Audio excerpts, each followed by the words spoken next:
Why, hello and welcome everybody. Also good morning. Today I wanted to go ahead and go into a day 2 update alongside with some tips for you guys for the Permafrost Witchhunter. Now for those of you guys who know or don't know, I'm playing in a group found, so basically there's like 8 of us who are playing the game in our own little private league.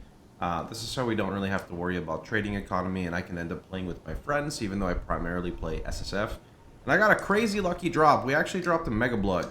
So the showcase is going to be a little weird because I'm built around this, but just know that with the exception of this, all of my gear is literal trash. So here is my weapon. It's an okay weapon for where we were, but the problem is like it has an extremely low fizz roll. This LE damage with attacks is not ideal compared to getting flat damage because we can get LE damage to attacks on our passive tree. This is our essence we use, and then I got a lucky +3 projectile. I'd also prefer to have this on a Gemini base because we'd get 2 extra ammunition on our Permafrost, making the clear infinitely better. Over here, we've got Decree of Acuity. Now, this is the latest. This actually dropped off of one of the new Pinnacle bosses. Really, really cool helmet. Dropped off of the Pinnacle boss over, is it in this one? It's literally the new Pinnacle boss. These are like the train bosses, if you know what I'm talking about. And this guy drops an awesome helmet. This helmet gives you a crazy amount of armor and energy shield while providing you with basically gain armor based off of your evasion. So if you look at my helmet here, if I were to take this off, it's kind of crazy how much this thing gives me, right? Now, the reason I'm pivoting it to something like this is 2 reasons. In the last league, I wouldn't recommend using armor evasion gear as you don't get the benefit of stacking armor and you don't get the benefit of stacking evasion. However, in an early on setting, it is the easiest way to kind of bulk up your sorcery ward, if that kind of makes sense. It's the easiest access to simply getting a bigger number, which gets you more effective life before you build like deflection. So I've opted to go for armor evasion because of the fact I found a Mage Blood. My Mage Blood is coming with a 150% increased armor bonus. So if you say I take it off, I will lose quite a bit. But still, like even without the Mage Blood, like that's still almost 4,000 sorcery reward on a budget. So that's still very, very, very nice. So another thing that kind of led to this discovery is these new nodes located right here, right at the beginning of the passive tree. They give you armor and evasion while also giving you a little bit of res and just straight up 25% on those nodes. Now, these paired with the fact that you can get these nodes down here very close to our traveling end up going really, really well together because this gain evasion rating as armor ends up scaling extremely well, and it's the same stat you can find on the helmet over here. Other than that, the passive tree does look quite similar. There's a few things I have changed, and I'll explain to you why I changed them, and if you want to, you can as well. So over here, I went back into the mark nodes for a few reasons. Number one, when you are clearing on a budget, exclude the Mage Blood, and you have really bad damage, the duration of the mark skill helps you with clear because you keep up the freezing mark longer and you don't have to recast it as much. Moving on a little bit further, I have opted to come up to this side. Don't know if this is actually better, but effectively I came over here and put Herald damage in my weapon 1 because weapon 1 is where it applies to our Permafrost, which is right here. And then I moved that across and grabbed Deep Freeze because I seem to be running a lot of elemental res maps, and even though I have the penetration here, the penetration here, and the penetration here, it feels like I still need more. It's a very, very strange scenario. Anyway, that's pretty much how this tree is pathing. The reason I'm not using Constricting Command yet are 2 reasons. Number one, this helmet makes you so freaking tanky, and the second option is without having a really good weapon and really big sources of flat damage, the Constricting Command is not as potent, I guess you could say. I'm already layered with a lot of increased damage, such as this modifier right here, and I gotta get rid of those before I can really make use of that. So speaking of flat damage, if you feel like your damage sucks like mine, you really want to try to get high sources of flat elemental damage on your gloves. So physical and cold would be top tier, lightning would be third. You can also go for an attack speed roll. This makes things feel a lot better. Over here on the rings, you can do the same thing. You want to get high sources of cold damage and high sources of fizz. They really, really go a long way. Same thing with like over here. On your amulet, amulet is a little bit of a talk here. So when you're in the campaign and you finish, you're going to have 100 spirit by the end of the campaign. 100 spirit gets you Eternal Rage going. When you get 30 additional spirit, usually on your body armor or on your amulet, you can now run Herald of Ice. You want to make sure Herald of Ice is only in your weapon set 1 because you want to put your Shard Scavenger in your weapon set 2. That matches you at 130 spirit. If you get to the next breakpoint where you get 160 spirit, that's when you're going to go fit in Wind Dancer. Wind Dancer is nice because it provides you with a buff that every time you get hit, you kind of push back the monsters, and it gives you a multiplier to your evasion. And then eventually at the 190 spirit breakpoint, either by literally having 190 spirit or getting the new Eternal Rage amulet, we can socket Berserk back in.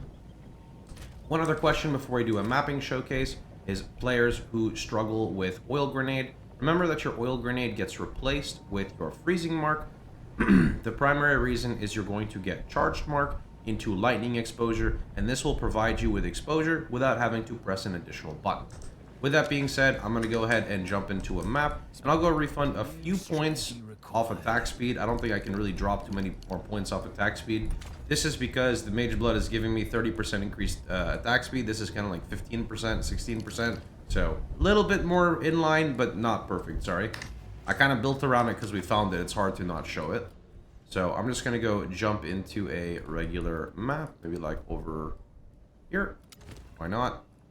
And I got one here that's rolled with Life as Energy Shield and Ellie Res, so this is usually something that slows down my clear a lot. The only thing I'd add to that to make it feel worse is specifically getting Life with Ailment Threshold. So no Ailment Threshold here, but we do have the Life as Energy Shield.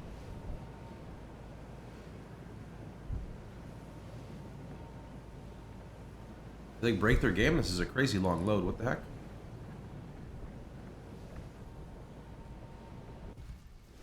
Oh.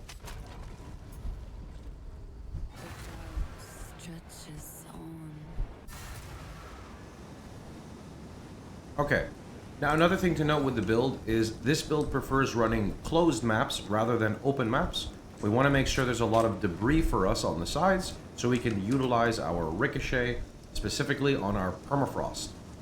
Now, if you ever change your gear and you end up with 2 crossbow shots instead of your regular skills, simply put the load options on your bar, and then you can switch just like that.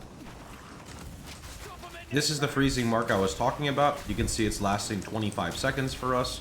That's with those snapshotted duration nodes in the weapon set too.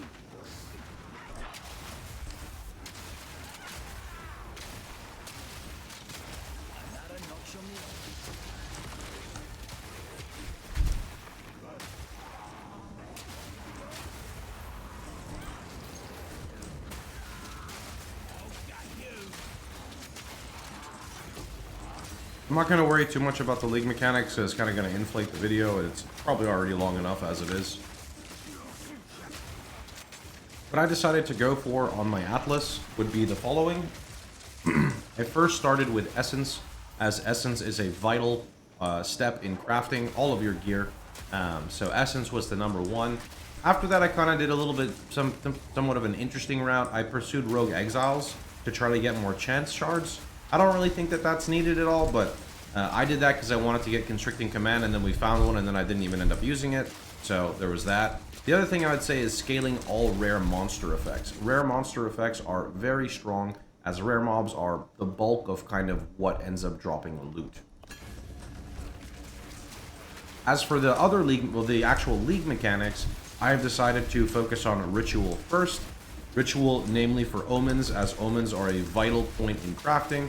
We'll go ahead and make a tutorial crafting video for the weapon, and then later on when I work on my higher weapon, we'll work on a later on stage.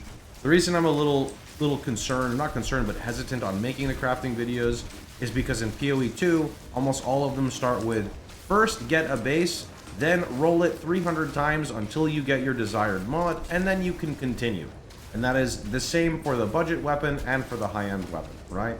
The first step is basically locking in a high percent fizz, not a tier 8, but a high percent fizz. So we'll get to that point maybe tomorrow.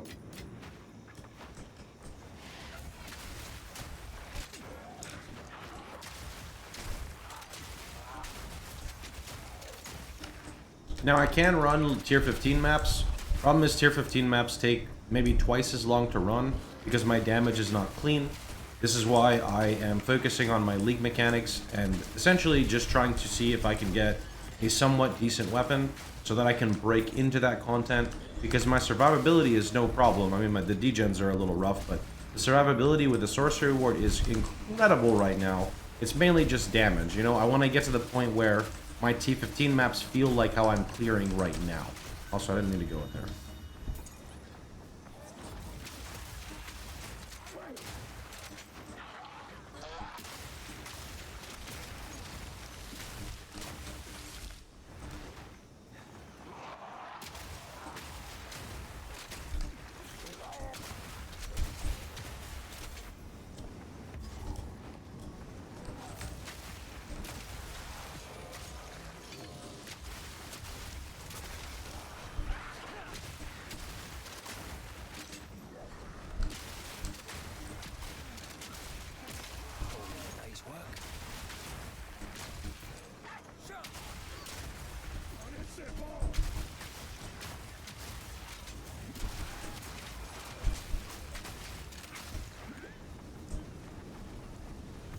Alright, I'll go ahead and talk about the bossing rotation because a lot of people are still a little confused on it.